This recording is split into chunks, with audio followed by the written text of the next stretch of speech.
So welcome everybody. So today we're going to talk about the flood of Noah and its consequences. So we'll talk about what caused the flood. We'll talk about who and what survived the flood. We'll talk about the nations that resulted. We'll talk about the curse of Canaan and its consequences, and we'll look at other consequences of the flood. So let's get started. So just a little bit of a preamble. My ministry is focused on the basic assertion that the Almighty Creator desires a deep personal relationship with each one of us. If a person is not actively serving Yah, then by default they're serving Satan. My objective is to show you how each one of you can make a difference on earth and qualify for a position of high esteem in heaven for eternity. It's important to understand that as a believer, just being good is not the point. It's relationship with Yah, relationship with the Creator that counts. Without this, you'll be in a very unpleasant place in heaven with no way out. My aim is to show you how to get close to Father. If you're a good person without a clear relationship with Yah, then you're in a spiritual no man's land and you will not enter heaven when you die. The Creator has said regarding unbelievers, why would I want somebody to spend eternity with me when they do not believe I exist? Yah is calling everybody on the planet to be involved and serve Him and help Him to have victory over Satan. And my goal is to show you how to do this. Fundamentally, we each need to learn to see things on earth from Yah's perspective, and my aim is to teach you how. So I'm going to carry on with that.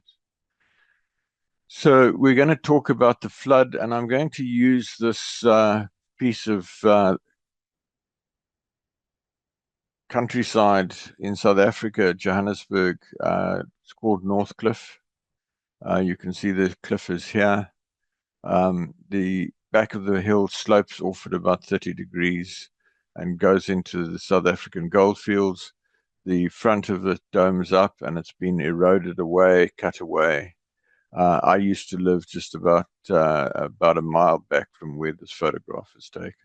And I'm going to explain how each of these different components were created, and I'm also going to give you some insight into how it all happened. So let's step back. In Genesis 6, 5 to 8 says, then Yah, the eternally self-existing, incorrectly the Lord. Don't call Yah the Lord. It's a wrong translation, and it's a name that He doesn't like. Saw that the wickedness of man was great in the earth, and that every intent of the thoughts of his heart was only evil continually. And Yah, the eternally self-existing, was sorry that He had made man on the earth, and He was grieved in His heart. So Yah, the eternally self-existing, said, I will destroy man whom I have created from the face of the earth, both man and beast, creeping thing, and birds of the air, for I'm sorry that I've made them. But Noah found grace in the eyes of Yah, the eternally self-existing. Now, there's a piece there that we don't understand. When Father created Adam, He said to Adam, have dominion on the earth over everything, the birds, the animals, Satan and his messengers. And so Yah and Satan can do nothing on earth unless it is first called into existence by a human being. So what we don't have a record of, but which Yah has shared with me, is that at this time, Noah was talking to Yah, praying, if you like. And Noah said to Father, I'm really grieved by what's going on earth today. And Yah said, yes, I'd like to destroy all of these people. And Noah said, well, what do you want to do? And Yah said, well, you ask me to bring a flood and we'll drown all of them and I'll show you how to create a boat that you and your family can survive. And Noah said, yes, Father, I ask you to create a flood and drown all these people. And that's not recorded anywhere, but Father has shared that with me. Then Genesis 7, 11 to 12, in the 600th year of Noah's life, in the second month, the 17th day of the month, on that day, all the fountains of the great deep were broken up, and the windows of heaven were opened, and the rain was on the earth 40 days and 40 nights. Now, the thing to understand about that, there are a couple of things. Number one, there was nobody to witness it. Noah and his people were in the ark. The there were no windows in the ark, so he couldn't see what was going on. And there wasn't anybody observing to record it. So this is some person's speculation of what happened. It's not necessarily accurate, and I'm going to show you why I say that in the next while. And then at the end, Genesis 8:3-4, and the waters receded continually from the earth. At the end of the 150 days, the waters decreased. Then the ark rested in the 7th month, the 17th day of the month, on the mountains of Ararat, and that's in Turkey. Same thing, there was nobody outside the ark to observe this. Noah came out when it was safe to do so. So again, I'm going to show you some things which elaborate on all of this. So my thinking has been very informed by a number of books by Jonathan Gray. I knew Jonathan moderately well. He stayed in my house on one occasion. I helped him with something. And these books have really informed my thinking. Dead Men's Secrets, and I'll tell you where to get that in a minute, goes into 1,000 discoveries of things that were before the flood, and proves that before the flood, mankind was very sophisticated and very intelligent. And then The Killing of Paradise Planet, also by Jonathan Gray, goes into what the earth was like before the flood and how the flood happened to some extent. And then The Corpse Came Back is what the earth was like after the flood. And the key thing there is to remember that everything had been covered in water. It was a muddy mess. There were dark clouds everywhere, like the clouds in the background on my video. And everything started from scratch. It's also important to realize that Noah brought with him all sorts of learning, all sorts of books and tools and materials and what have you, which allowed him to start a civilization very quickly. It's also important to understand that, because people ask, well, how did this boat was thrown all over the place, how did they survive? Noah strapped everybody into the ark. So every animal was strapped down. And then Yah, the creator, strapped Noah down. And then the creator put them all to sleep, put them into hibernation. So they didn't need any food. They didn't have anybody, didn't need to dispose of anything. And they all slept throughout the flood. And then when it was time to get out of the boat, Father woke them up. And it's important to have these insights, because otherwise a lot of it doesn't make sense. So I'm going to give you a few references.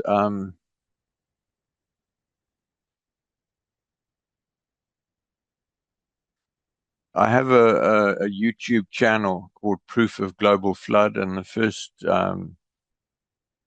video on that is the complete story. It's about a 3-hour teaching that I compiled in 2010. It hasn't changed much, and I'm going to base what I'm going to share with you now on the summary of that. Then the website, the web page, Archaeology Answers material by Jonathan Gray. So if you go to the ETI website, so etimin.org or etiministries.org or endtimeissueministries.org, and if you click on the 3 dots, if you're using Chrome, if you're using Bing, it's a little bit different. You click on the 3 dots, you get Find and Edit, and you click on Find, and you get a little Find box up there. And in the top right, you just type Gray, for example, any word, and you'll find here Archaeology Answers material by Jonathan Gray. So we'll go there. And you can do this on your phone. The website is optimized to work on the phone. So you can do all of this on your mobile phone. And we get Archaeology Answers by Jonathan Gray. And what you'll find here is all of his books. There are about 20 books. Jonathan died about 3-4 years ago. And before he died, he made all of his books available to me free of charge. So you can download any of these books. You just click on the link, and there's a PDF version of the book, and you can download that and you can read that. Very, very interesting. And then I'm going to refer later on to an article that I wrote around about 2005, if I remember correctly, called "What is the Origin and Purpose of Man?" Uh, and the link is here. I'm not going to go there now, but basically it's an analysis of why you should believe the Creator exists. I've subsequently written a substantial article, the essence of my message regarding creation, and that's there. So, by way of introduction, I'm an engineer by training, and so my approach to this whole subject has been very rigorous. I am looking for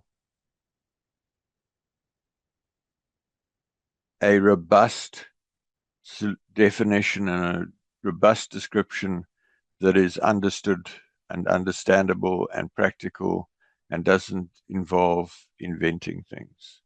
And my sort of basic thesis is that as engineers, we're taught to do things that they don't fail. So engineers don't design bridges to stand up, they design bridges not to fall down. And then a bit of a historical reality check about the common theories about what we're talking about. One of the things that I'm going to do over the next hour or so is debunk a lot of theories that are commonly held, which are just not sensible. So the question is, are we going to conjure a rabbit out of a hat, or are we going to come up with something practical? And I'm going to come up with something practical. So just a little bit of background, my credentials, on what basis should you listen to me? Well, I've got quite a few qualifications, quite a few awards, quite a few recognition. I studied geology at university. I worked on a number of mines in South Africa and Zambia and Democratic Republic of the Congo back in the 80s. And so I've got some good credentials to have an opinion on this thing. In my PhD research, I found that the material properties of all the things that I was studied followed what's known as an exponential curve. That red line there is an exponential curve, and you'll see that all of these graphs follow something vaguely approximating that. Now, there's a big thing here. There's an engineering principle that extrapolation should be avoided, and you can see the references there on Google. Fundamentally, engineering teaches you should only project incrementally beyond what you can verify in the physical world. You find that if you search for extrapolation should be avoided, this is now back in 2010, there were over 6 million pages with those words on the same page, and there were 965 pages with the exact phrase extrapolation must be avoided. All theory that relies on extrapolation must be suspect, and therefore all these things about creation millions of years ago, etc., the world was formed. And I mean, when I was researching this, I came across a ridiculous thing that laughter started 30,000 years ago. It's a sort of really foolish thing that calls into question a lot of what you get. So all theories relating to the origin of the Earth, the age of the Earth, the age of geological formation are therefore theories. And people who write about these things have a tendency to write about them as though they're absolutely definitively right. And it's just not possible. So examine these theories critically and don't suspend your intellect. I'm going to rattle a lot of cages here. So extrapolation over millions or billions of years is just plain invalid, because one of the things that they do is that they assume that this Earth has been in a steady state for millions of years, when in actual fact, the decay is more likely to be exponential. And what I'm saying here is if you put an ant on that railway track and you say that you can tell where the train came from 1,000 miles away traveling for the last 2 days. Folks, you wouldn't do that. It's crazy. But they do that with archaeology and stuff all the time. And I'm going to debunk that. It's also important to understand that overall the universe is unstable. This is a photograph from the Hubble Space Telescope. And what you see here is massive clouds of dust and gas. These things are millions of miles high, and they're moving and they're swirling and what have you. So there's a whole lot of stuff going on in the universe right now that mean that it's really silly to assume steady state. And then we get things like this comet, dirty snowball, a chunk of ice, um, which potentially could hit the Earth. And then there's a crater on Mars, which is about 1,200 kilometers in diameter, which was clearly formed by the impact of an ice comet. And there is a, a situation called a place called the Kuiper Belt outside the solar system where there are massive chunks of ice. And I'm going to postulate, based on Jonathan Gray's analysis, that an ice comet hit the Earth, and we'll talk more about that in a minute.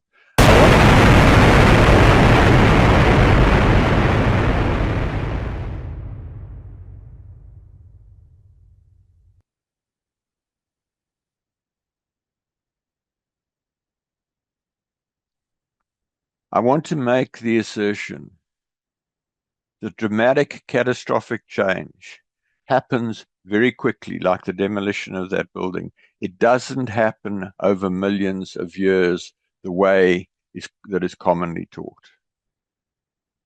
So I want to talk a bit about South African gold mines, and I'm going to build my thesis over the next few minutes. So this is a view down a South African gold mine. The rock is very hard. It outcrops on Northcliffe, this mountain that I showed you earlier.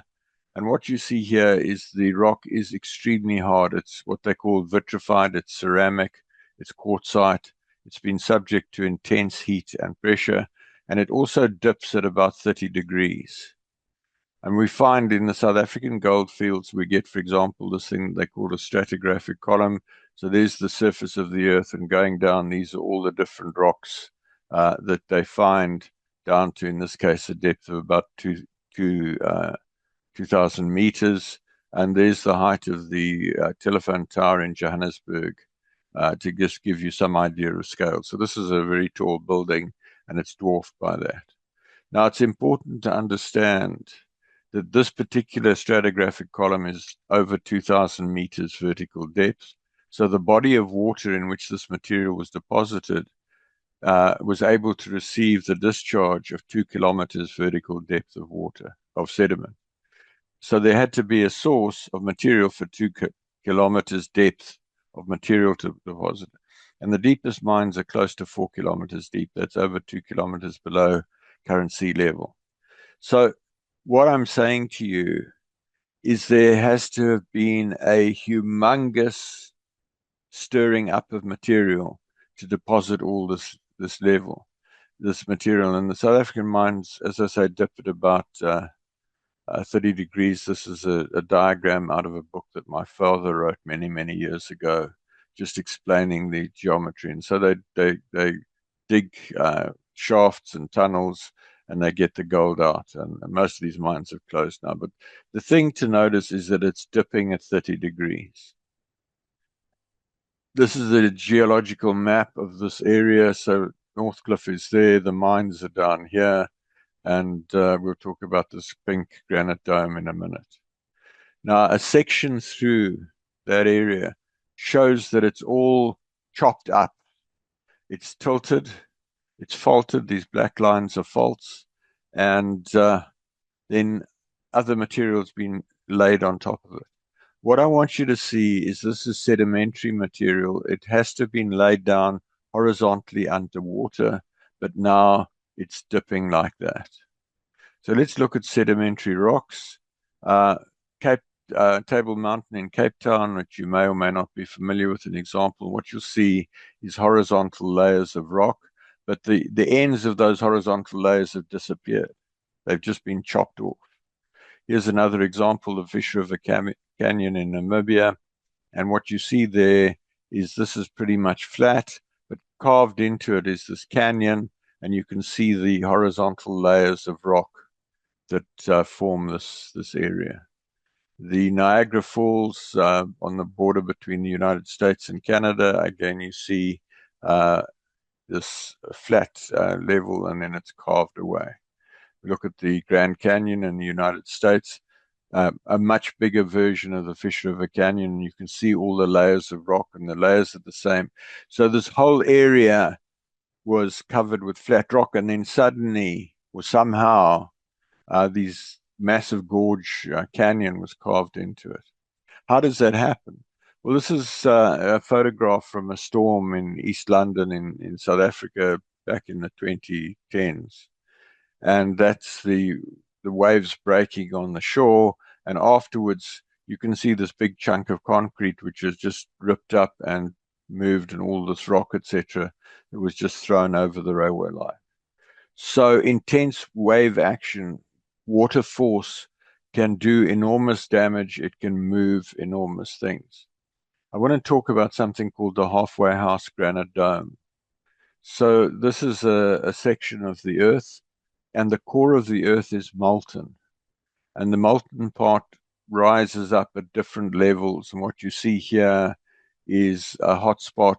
A volcano's burst out here. You see a ridge that's extruded, another volcano. Here you see that could be, for example, the African Rift Valley, which is close to some of you in Kenya and Uganda, etc., Malawi. So what's the point? The point is that the core, the heart of the earth, the core of the earth is molten. And so we come back to this question of the dome and this pink area north of Northcliffe, halfway house. It's called the Halfway House Granite Dome. And what is that? So what it is that this big mass of molten rock extruded up into the surface of the earth. And it forced up the horizontally bedded sand and mud deposits into a dome, and it heated them to superheat and turned them into that quartzite rock that we saw a minute ago. So massive, massive forces at play here, folks. And these domes occur all over the world, where granite, the core of the earth, is pushed up. Just by way of example, this is that rock that I showed you just now, quartzite from the top of Northcliffe. And that's a ceramic tile, the underside of a ceramic tile that you put on your bathroom floor. And the two are about the same strength. They're about the same hardness. This is fired up in a very hot oven, and this was fired up by the Halfway House Granite Dome. Now this here is window putty. I've flipped it over. I bent it down over this curved surface to represent the dome, and so the soft material was conformed. There's no cracking, etc. It was just pushed up, and then other things happened. So that's that. In the African Erosion Service, this will be home to some of you. Kenya is about here, Liberia is about here, East London, South Africa is down here, etc. And what that is that these red areas all represent the same height, roughly. Now, this has changed over the past 180 million years. I'm going to say that all of this happened in about 6 months. And I'll endeavor to prove that to you in the next few minutes. So there's Africa, Kenya, Uganda, Ghana, Liberia's over there somewhere, South Africa. So if you get on the top of Northcliffe and you look around you, what you find is that the horizon is level.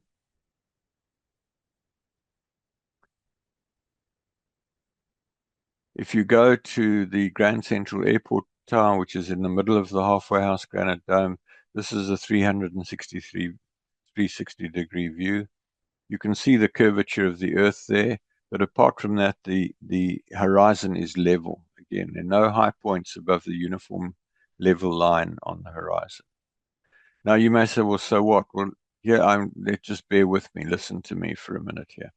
Here again, you've got over a distance of about 50 kilometers, very similar heights. Now, we live in a world of plain and level, and we're used to things being level, cakes, bridges, furniture, whatever, and it requires specialist machines like this road grader to create a level surface. And you don't just get level by accident. Level is something that requires forces. So how did we get those panoramas that I was showing you are stretching over about 50 kilometers in radius? How do we get 50 kilometers of level ground with no hypospot? Well, I want to suggest to you that there's your answer. That we're talking about all this material under at least 2 kilometers depth of water. And then, because there's nothing to stop them, tsunami tidal rip waves ripping around the planet, lifting material up, depositing material, totally mashing up the surface of the Earth. So let's look at incised valleys, because it's not as simple as I've just made it out to be.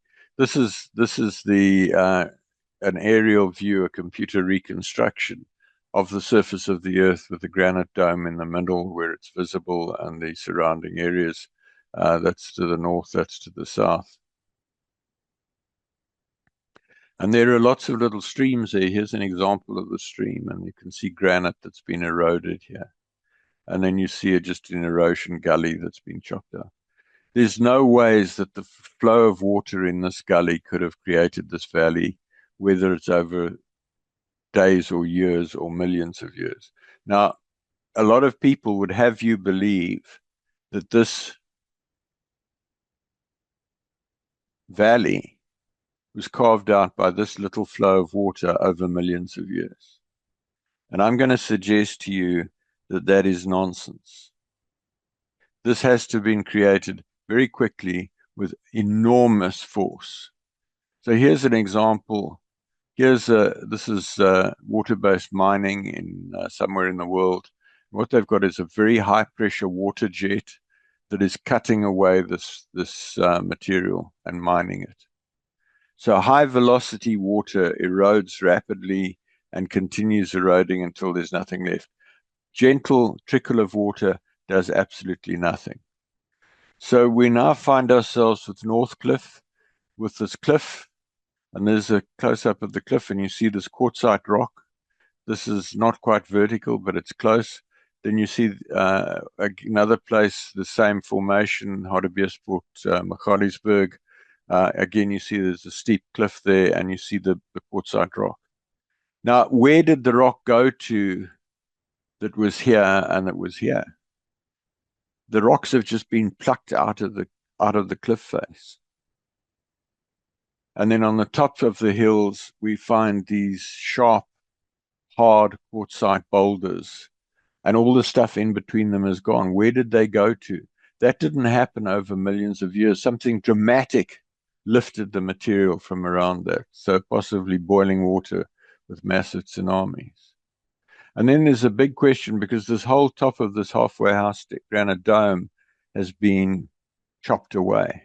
Millions and millions of cubic meters of earth have just disappeared. And the interesting thing about it, the dome is here, and the river runs along here, and it runs along there, and it runs along there into the Mozambique Channel. And all the way from here, it's downhill, and they're river valleys. So this material has to have been transported all the way down here into the sea. Can you see what massive forces are operating there? And I'm picking this particular example because it's one that I know well, but wherever you are in the world, once you've listened to me, you're going to go and you're going to find that the hills and the mountains and what have you around you look different. So if you get a limited bed load, you'll get a narrow valley. If you have a large bed load, you'll get a wide flat valley. Now, this clearly is a wide flat valley. And then how do you explain all the rock that was in between? Because remember, this was now originally horizontal layers. It can only have been plucked out with massive hydraulic forces. So how did that happen?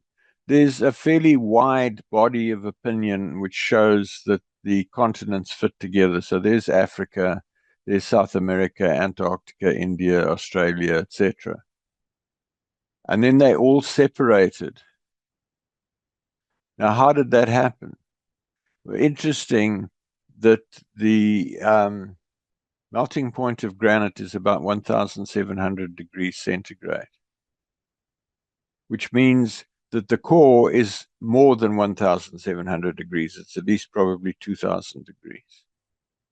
And then you dump this freezing cold water on the surface of the earth, and the crust of the earth contracts. And if you cool granite from the surface of the earth from 1,700 degrees to zero cold water, the crust of the earth will shrink by about 427 kilometers. Now, the core won't shrink, so it leads to massive tension, and that leads to these cracks here. And what we see happening, just here looking at Africa and South America, is that the earth expands and the continents separate out from one another. Now, what happens to the water that's over all of that? My contention is that this happened quickly. The water drained off the continents and carved out these massive features that we see in the rocks today. And then in addition to that, you get things like the Mariana Trench south of Japan, which is about 11,000 meters deep. So those opened up at the same time as the continents were separating, again, draining water off the continents. And then we're talking about this chunk of ice, about 1,200 kilometers in diameter, slamming into the earth, knocking the earth off its vertical axis. It's now 23.5 degrees, but there's an estimate it was 30 degrees to start with, and knocking the earth in its rotation around the earth, its orbit around the earth, out of a circular orbit into the elliptical orbit we have today, and changing the year from 360 days a year to 365 and a quarter days a year. So massive, massive impacts here, massive implication. So what I'm saying to you folks is that the flood of Noah is way, way, way, way, way more complex and impactful than what you read in the Bible. So then we come across this problem. So one person says, well, the Bible says it, and I believe it, and that settles it. But they don't look at the physical evidence, and people say, well, creation took place in seven periods of 24-hour days, because the Genesis says days. But as I explained a couple of weeks ago, what those days in Genesis are actually indeterminate periods of time. And then we get the reverse situation. People say, well, my professor told me, so it must be shown. And this is a classic example. The planet came into existence 4.55 billion years ago, plus or minus 1%. Folks, think back to what I showed you about the exponential curve and what I told you about extrapolation. Folks, this is absolute nonsense. It's absolute nonsense. I could use strong language to describe it, but I'm not going to do that. It's foolishness to believe that you can estimate that the planet is 4.55 billion years old, three significant digits, with a tolerance of 1%. It is just mind-bogglingly foolish, folks.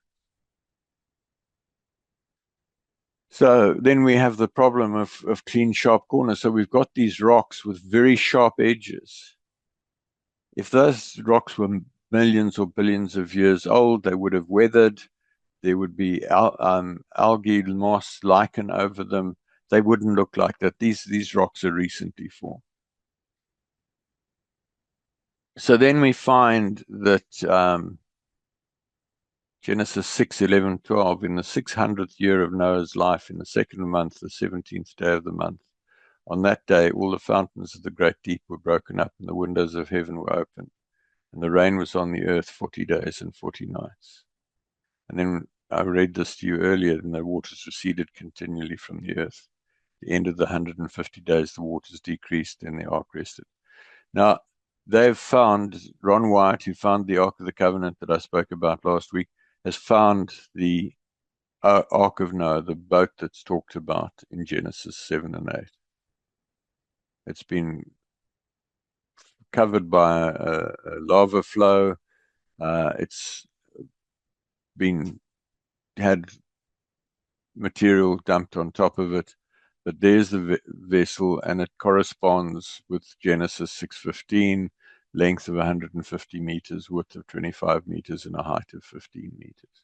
So the Bible is accurate about the Ark of Noah, the ship of Noah. So the people who found it built a computer model of the ark. That's what it looked like. Notice there are no windows, three sort of stories and a couple of stories in the hold, and that's a wooden model of what they think it looked like. And these things out here were to stabilize them. They had these drogue stones hanging on that to keep the boat stable. As remember what I said, the surface of the earth was mashed up. These tsunamis were rushing all over the place. They found the drogue stones. They found Noah's house, and they found Noah's grave. And now Noah was about 6 meters tall. That's about 18 feet tall. Noah was a giant, and one assumes that his children and his wives were giants too. So we have degraded from the time of Noah. There's just another picture of the ark showing this is from Google Maps, and you can see how it shows up from the satellite photos. And this is in eastern Turkey. Over there's Turkey. There's the I forget what that sea's called. And there's the Mediterranean Sea. Here's the top of Africa. Here's the Sinai Peninsula. Here's Arabia. And Europe is over there. Now, looking at the age of this, because people make foolish statements like all of the creation took place in 7 periods of 24-hour days, a lot of intelligent people reject the Bible, and in the process, they reject knowledge of the Creator. As I've shown and I've discussed earlier, creation took place in 7 periods of indeterminate duration. Could easily have been hundreds of years, thousands of years, even millions of years. It doesn't matter. Just don't discredit the Bible by saying that creation took place in 7 periods of 24 hours, because it's silly, it's foolish, it's wrong. So this is a Jewish Old Testament, the Living Torah, the five books, Genesis, Exodus, Leviticus, Deuteronomy, and Numbers. And they've got this genealogy. So there's Adam, day 1 of creation. The flood took place in the year 1658 after creation. Methuselah died just before it. Lamech died just before it. Noah and Shem survived. Ham and Japheth survived, and their wives survived. So you see the cutoff there of the flood. And then this comes back into the time of Moses. So the Bible accurately dates when the flood took place, and that's about 4,500 years from today. Looking around that, we find that the Great Pyramid in Egypt was constructed not that long after the flood. And the thing to remember there is the civilization that existed before the flood was extremely sophisticated, very advanced technologies. Noah brought that knowledge with him. And so after they reestablished themselves after the flood, they very rapidly built up these civilizations like Egypt, like Machu Picchu, and there are a significant number of sophisticated cities around the world. This was not created by men from Mars or extraterrestrials or whatever some of these silly ideas that people talk about. It was created by human beings, created in the likeness and the image of Yah, who had sophisticated knowledge and experience when they came out of the flood. It's also important to understand that the civilization before the flood was very sophisticated, more sophisticated than we are today. And I'm talking now in terms of parts of the world where you've got skyscrapers and sophisticated things, etc. Those people were sophisticated, but they had completely forgotten Yah. That's why they were destroyed. We are heading for the same situation now. The civilized, so-called civilized world has largely forgotten Yah. They're agnostic. They take the Bible out of schools. They stop prayer in schools, etc., etc., etc. We are heading in the same direction, folks. Then the use of atomic weapons. This is a copy out of the book Dead Men's Secrets. And what you see there is that about 500 years after the flood, there was a nuclear war around most of the world, and a lot of people were wiped out. You may, if you look at Genesis, Abraham suddenly emerges from nowhere living in tents. And Abraham was a survivor of this nuclear war. And most of the people on the planet were obliterated by the nuclear war. Those that survived suffered radiation damage. And so these missing links and Australopithecus and what have you, Mrs. Pless, all these supposedly evolutionary whatever you want to call them, animals, humans, whatever, that are supposedly the missing link between apes and human beings that prove that human beings originated from apes. It's silly. They're the result of being exposed to nuclear radiation and mutation. And the cavemen are people who survived the nuclear war and eked out their existence in caves. Now, something else that's important to understand. The earth was absolutely saturated. Remember, I've shown you that all of that material was laid down underwater. The whole planet surface was a sodden, soggy mess.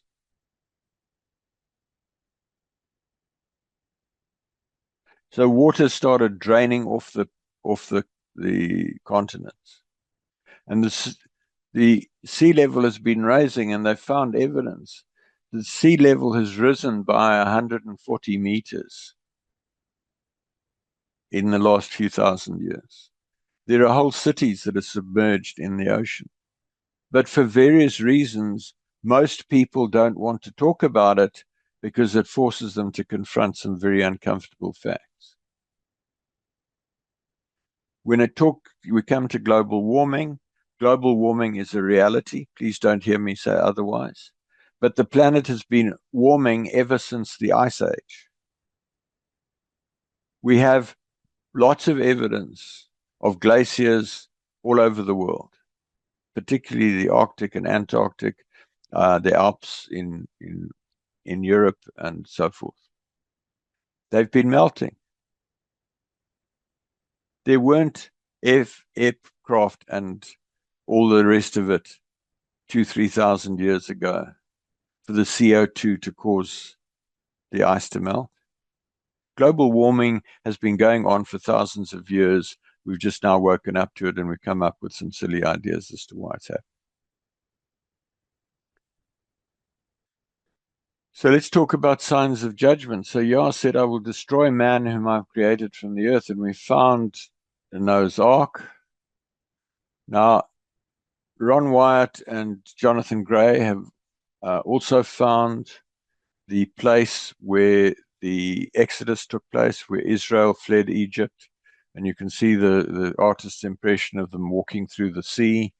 And you see in that location chariot wheels, human bones, etc., that have been found in the floor of the Red Sea, the right arm going up to Eilat, crossing over from what's called the Sinai Peninsula over to Arabia.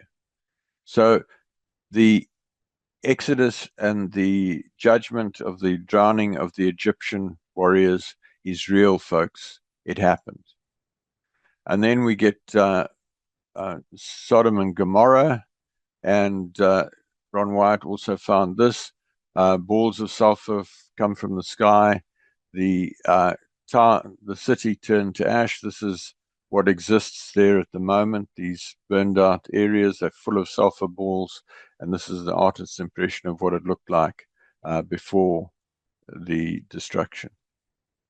Then the split rock at Horeb, we read in Exodus that Moses struck the rock and it split open, and there's erosion channels around there.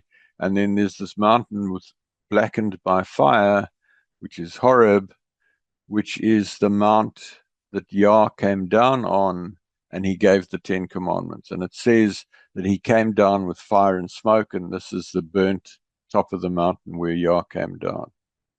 And we see it again.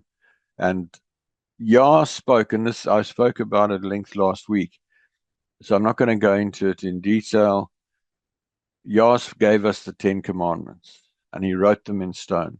No other mighty ones before Yah, not bow down, no idols, etc. And then the tablets of stone, the 2 stones written by Yah in stone, so the 10 laws never change. Incidentally, the Hebrew for the 10 laws, the 10 commandments, is the 10 words. So when you talk about the word of Yah, the word of God, you're actually talking about the 10 commandments, the 10 words. It's the basis of judgment.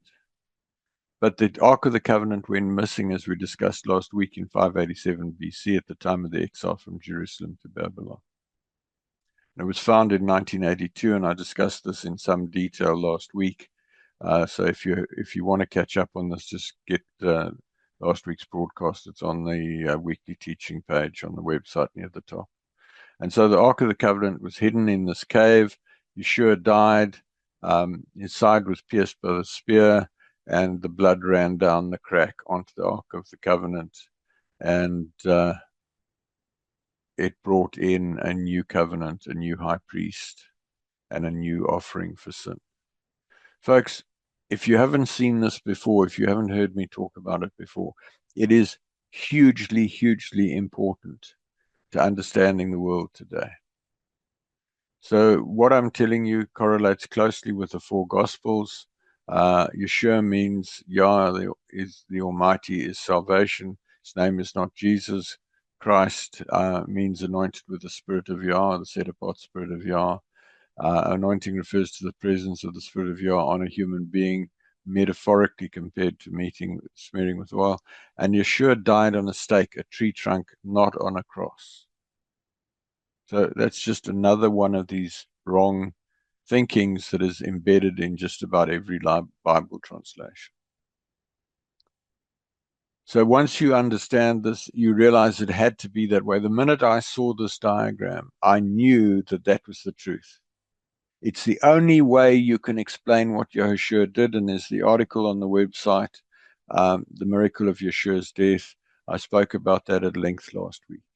It's necessary for a new covenant, for a high priest, etc. The blood had to be sprinkled on the mercy seat. That's the only way there could be a new covenant, the only way there could be a new high priest, and the only way there could be a new offering for sin. So we've got signs of judgment: the flood and the ship of Noah, the fire, Bracken Mountain, the execution site with the earthquake crack, the Ark of the Covenant, and Wyatt actually scraped some of the blood off the mercy seat. The tablets of stone with the 10 laws, the 10 words. So it's a basis to really examine yourself and examine your life. So indications of coming judgment, eternal fire is entirely possible. Where the Bible talks of eternal sun, folks, this is looking into deep space. Every one of these little bright dots is a sun, is a sun like our sun. And here again, this is a close-up of the surface of our sun. So eternal fire is entirely possible, the lake of fire and brimstone. The Bible also suggests, particularly in Revelation, that there are great rewards for serving Yah and overcoming to the end. Inherit all things, eat from the tree of life, not be hurt by the second death, power over the nations. I will not blot out his name from the book of life. To him who overcomes, I will grant to sit with me on my throne. And I've spoken about this before, but folks, it is so important to understand you have the possibility to live your life in such a way that you can qualify to sit on a high throne with the Yeshua for eternity. And analyze that in detail in this book, Where Will You Spend Eternity? And I've elaborated it. I've done a broadcast on that over about 4 weeks. And you'll find that if you search on the website, the way I showed you, for elaborated. It's an in-depth analysis of the Bible, says that the 10 Commandments are the basis of judgment, and so on and so forth. So where did the water come from? I'm saying the water came from an ice comet that hit the earth and disintegrated and melted. And I'm saying that impact knocked the earth off its vertical axis and knocked it into an elliptical orbit around the sun. So what are my conclusions? Is the planet inherently stable or unstable, which is what current wisdom would have you believe? Or is the planet stable except when impacted by external forces? Was there an impact by a comet or other astronomical object? Is our universe stable or unstable? Are we subject to unplanned and unmanaged evolution, or is there an intelligent creator? Is it business as usual forever, which is what virtually everybody believes? Or is there a day of judgment with rewards and penalties? Will we live the rest of our lives as we please with no consequences? Or is there a day of judgment where we will each be called to account for the way we've lived our lives? Is there a penalty for failure, a lake of fire and brimstone? Are there thrones in a place of great beauty, which are a reward for faithful servants to the Creator? Are there places in between, and does it matter? And I'm not going to go into detail about the places in between. I've mentioned them before, and I'll talk about them again in due course. So my engineering conclusion, weigh up all that I've shown you and all that I've said. Please do not decide based on a whim or what someone else has said. Pray about what I've shared with you. Think about it. I will distribute the video in a few hours' time. It's really serious. It's a big piece of understanding why you need to go deeper than the Bible and why you need to be careful about the things that you hear people who are professor this and doctor that and this and that saying about these things, because frankly, a lot of what they're saying is just not true. So are you going to gamble and throw dice, or are you like the bridge? Are you going to base your beliefs on really solid thinking? So my summing up, steady state theories cannot explain what I've shown you. Massive external forces have to be applied. A massive external source of water is essential. There are large chunks of ice in space. An astronomical object or ice comet explains what I've shown you. Is there a better theory? I don't know one. What do you think? So was there a flood? Did the flood just happen? Was there a judgment? Will there be another judgment? Where will you spend eternity? And my considered conclusion, there was a massive hydraulic and tectonic event. It was triggered by an externally generated instability. It took place relatively recently, about 4,500 years ago. There is a creator. There is a looming judgment within 1,000 years. The 10 Commandments will form the basis of judgment, and we each have a choice which ranges from destruction in the lake of fire to a high throne for eternity. In closing, I'd like to dedicate this to Father Yah, our Creator, in whom we live and move and have our being. May He make His face to shine upon you and give you peace. Just a few consequences. Coming out of the flood, there were three families: the children of Shem, the children of Japheth, and the children of Ham. Now, the Shemites believed in Yah and were worshippers of Yah. The Japhethites were idolaters. They became the Far East Asians, the Chinese, the Japanese, etc. And the Hamites were ancestor worshippers. They became the African people. I've spoken at length to some of you about the curse of Canaan. Noah cursed Canaan, said, "Let him be a servant of servants," and that curse is operating over most of Africa today.